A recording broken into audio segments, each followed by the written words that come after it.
What? So I you remember what happened. from Phnom Penh to SGA. 40 days later. 40 days later. Yeah, Wow. 40 Well, days this guy later. knows how to tell a good story. So what happened, Jason?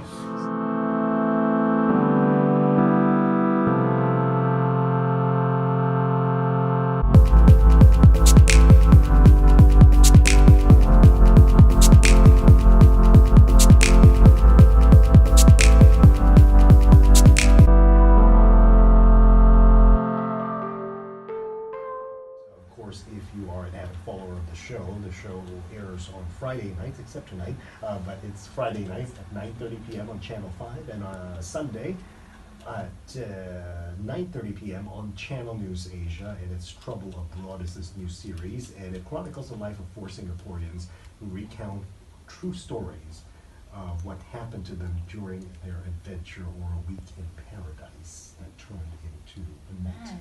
Wow. Okay, so this evening we have with us a chef who was living in Bangkok and unexpectedly got into an accident. Chef Heiko Johari is with us in the studio tonight. Also, Jason is also with us in the studio tonight. Jason's episode aired last week, if I recall, and he got into trouble in Cambodia.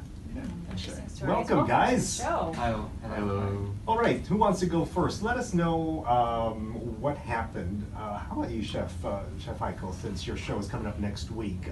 What exactly happened during you were living in Bangkok? Yes, I was there since 2006.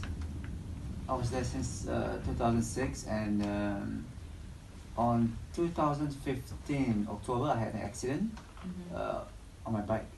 On So, your bike? Yeah. What kind of accident?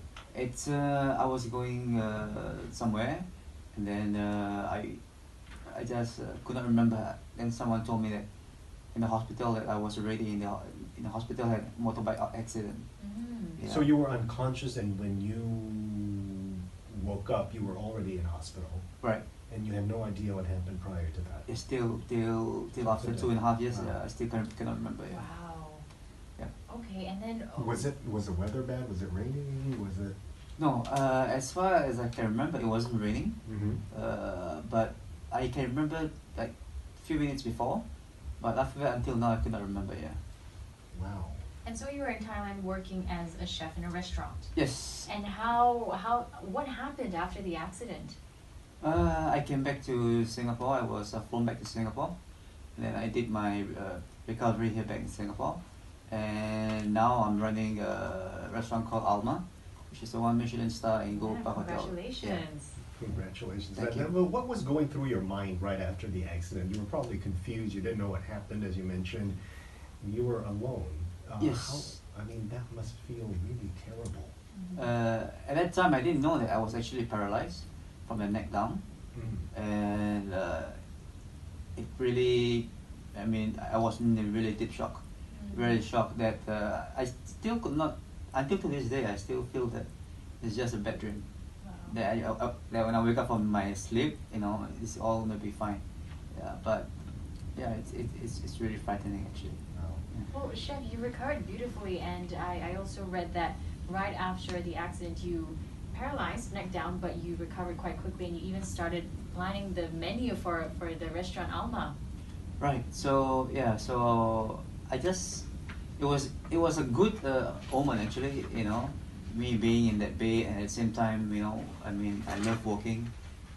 So that actually kept me going. So it makes me kind of forget of the state that I was, Mhm. and it makes me be like so-called normal again. I mean, planning menus, cooking, tasting, and all that stuff. So you still kept a very positive mindset. I have to. Oh. There's no other way out. You just have to move on. Yeah. Yeah. Well, Jason is, so what happened to you, Jason? You vanish after your first day on your first trip to Cambodia. So apparently your mom received a message that you have arrived safely on your first trip to Cambodia. Where in Cambodia, and what happened after that? So that was in Phnom Penh. Okay. So the last thing I remember quite a number of things. I remember having my lunch, having my dinner. In fact, I remember renting my motorcycle, and I remember being bored after dinner. So what do I do with my motorcycle, right? So off I go into the night riding, and then nothing. Pitch black darkness. And I wake up in SGH. Wow. What? So I you, don't remember what happened. from Phnom Penh to SGH, 40 days later. 40 days later. Yeah, Wow. 40 Well, days this guy later. knows how to tell a good story. So what happened, Jason? So what I don't remember, I think you may relate to this also, because when I was hearing your story. Yes. So we assume you got into a motorcycle accident. Yes. So actually the last thing I remember was just riding on road safe and sound and wake up in Singapore. So what I don't remember was how the green light went up. I moved my bike forwards. The car comes at the right corner at full speed, touches my front wheel, bam, knocks me over, goes off as if nothing happens.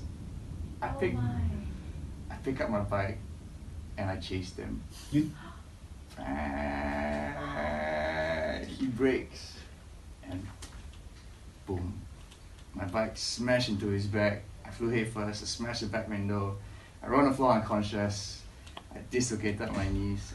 I cracked my left thigh bone, collarbone, knocked out my teeth, and I caught on fire.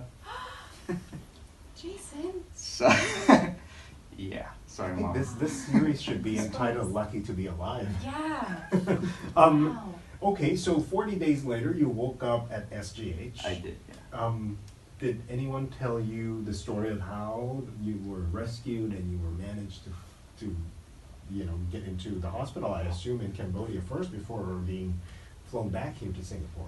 So the pieces of everything I just told you, I only found out maybe a year after. I had to piece the puzzles together. I mean, who So was... you don't even remember chasing after the car? I don't. It was just a very serene, peaceful night. And then my memory just goes dark. And then I wake up in Singapore. So it was just crazy. Well, How did it feel not knowing what happened for a year?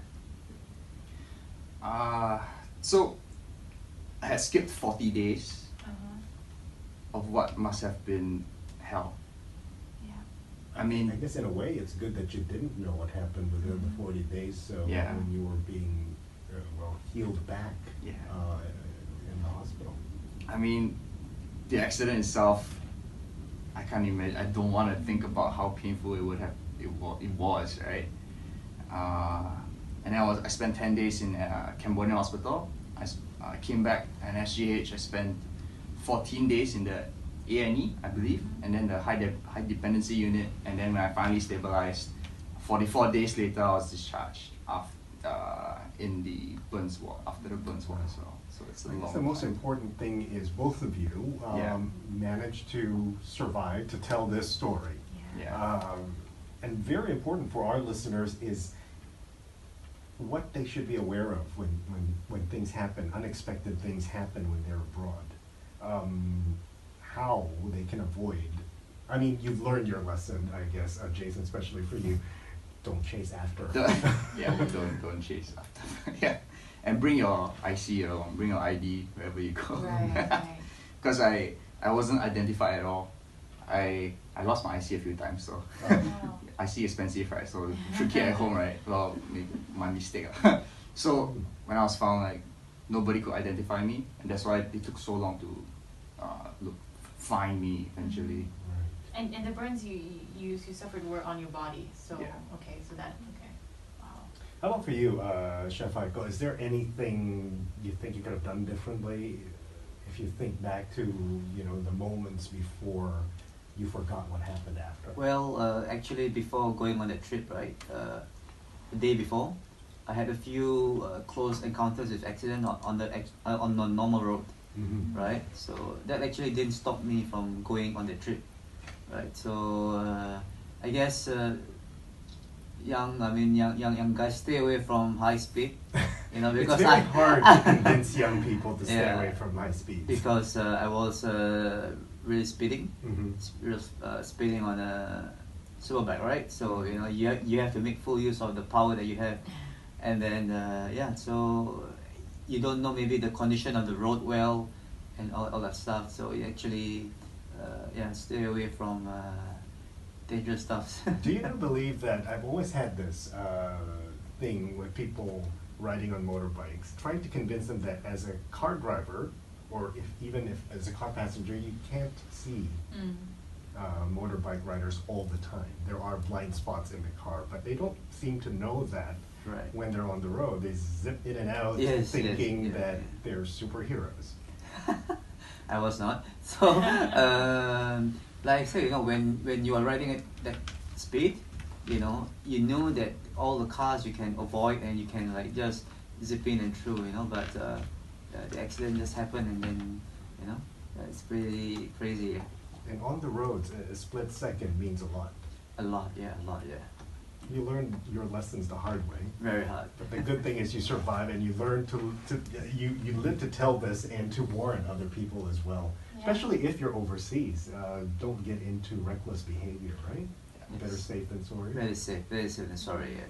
Okay. And I really admire your positive mindset and coming back and recovering and getting back to working and back to your passion. I think that's really beautiful. It is amazing, amazing story. Of course, this series will resume next week, and next week's episode will be Chef Heiko Johari's episode on the red dot, Trouble Abroad. It starts it resumes next week at 9:30 p.m. on Channel 5, repeats on Sundays at 9:30 p.m. on Channel News Asia. And of course, if you miss that, you can still watch it on Toggle. Absolutely. So if you want to catch Jason's episode, that will be on Toggle right now. Well, thank you, Jason and Chef Heiko, for coming in to share your stories with us. Thank you so much.